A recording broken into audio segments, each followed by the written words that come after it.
Welcome to a new episode of The History of the American Mafia, a podcast by Fabio Fabiano, translated and read by Grace Cardlisi. Today's episode is Jack Legs Diamond. Born in Philadelphia in 1897 to Irish immigrants John and Sarah Nolan. It's not too clear how he was actually registered at the registry office at the time. It appears he may have been given the name John Moran, as Moran was his father's original surname, later changed to Diamond. According to other sources, he was instead registered as John Thomas Diamond. In 1899, John began to use the diminutive Jack.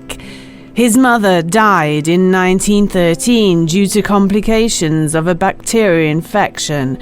After the death of his mother at the age of 15, his father, now widowed, decided to move with his two sons to New York, settling in the Brooklyn neighborhood. So Diamond and his younger brother Eddie grew up in Brooklyn. Soon, Jack joined a gang called the Hudson Dusters and began his criminal activity. A year later, he was arrested for a jewelry store robbery.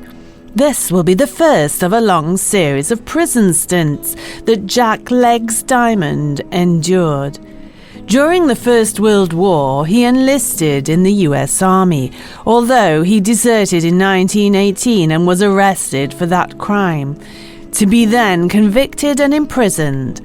In 1921, as soon as he was released from prison, thanks to a good acquaintance with Lucky Luciano, he and his gang began working at Arnold Rothstein's service.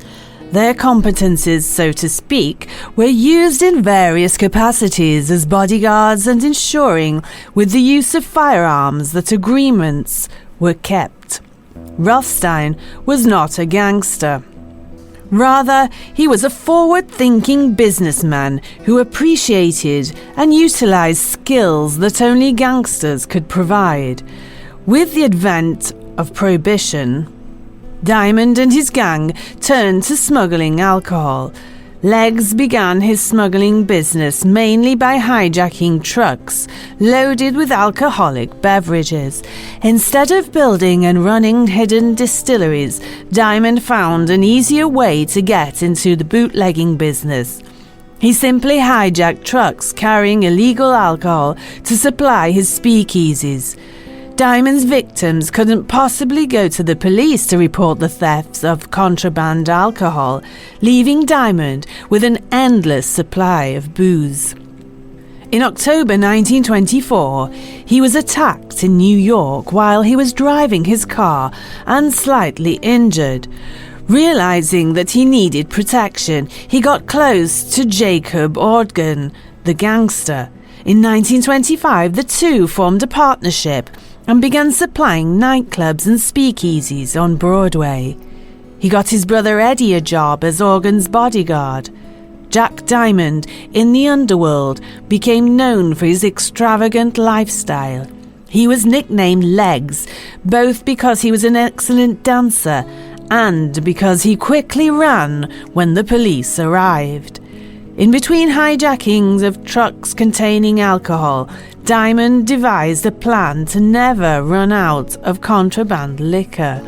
He bought the Barman Brewery in Kingston. On the surface, the factory appeared empty, but beneath the floor, a rubber hose ran through a half-mile of city sewer to deliver the beer to a warehouse for bottling. When the feds finally raided the brewery in 1931, they discovered 3,000 barrels of beer and 41,000 bottles. They also confiscated so much money that the raid is still remembered today as the $1 Million seizure.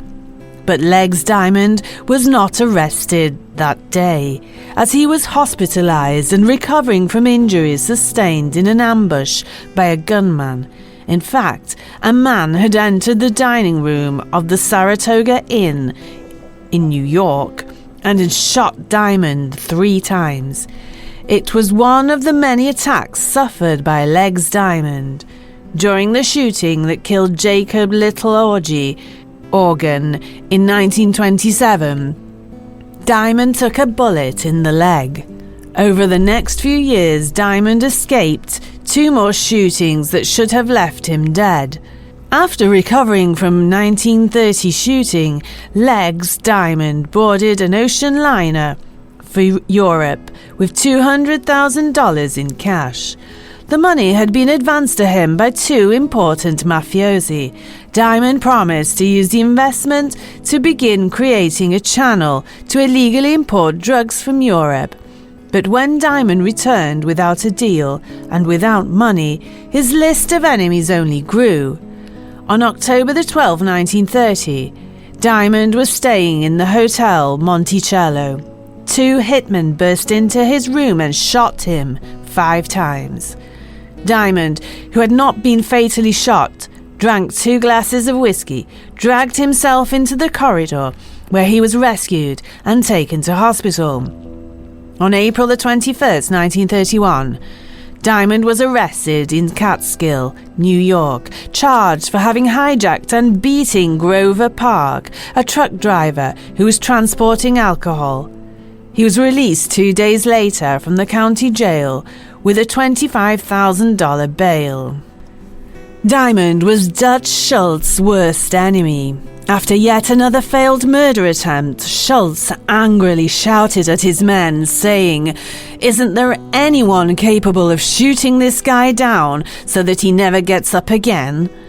On December the 18th, 1931, Jack Legs Diamond had just been acquitted of kidnapping in a trial in Troy, New York, and the Dapper bootlegger was in the mood to celebrate. He and his wife Alice, together with his gang, headed to a speakeasy in Albany. Diamond left there shortly after 1 a.m., saying he had to meet someone, but would be back shortly. Instead, he went to see his mistress, the showgirl, Marion Ziegfeld, or as she was better known as Kiki Roberts, who moved to a nearby apartment during the trial. She was the last person to see him alive, except, of course, for his killers.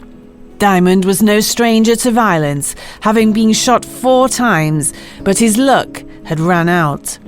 Known in the newspapers as the gangster who always got away, hence his nickname, Legs, Diamond was drunk when he returned at 4:30 a.m. to the boarding house where he was staying, and soon passed out. 2 gunmen entered the premises at 5:30 a.m. One held Diamond down while the other blew the gangster's brains out with a .38, firing 3 .38 caliber bullets into the back of his head. This time, the ambush was so ferocious that not even the famous Legs Diamond had a chance. On July the 1st, 1933, Diamond's widow, Alice Kenny Diamond, at 33 years old, was found shot dead in her Brooklyn apartment. It has been speculated that she was shot by Diamond's enemies to prevent her from talking. The 2 murders remained unsolved, although there were many suspects, including the most obvious, Dutch Schultz.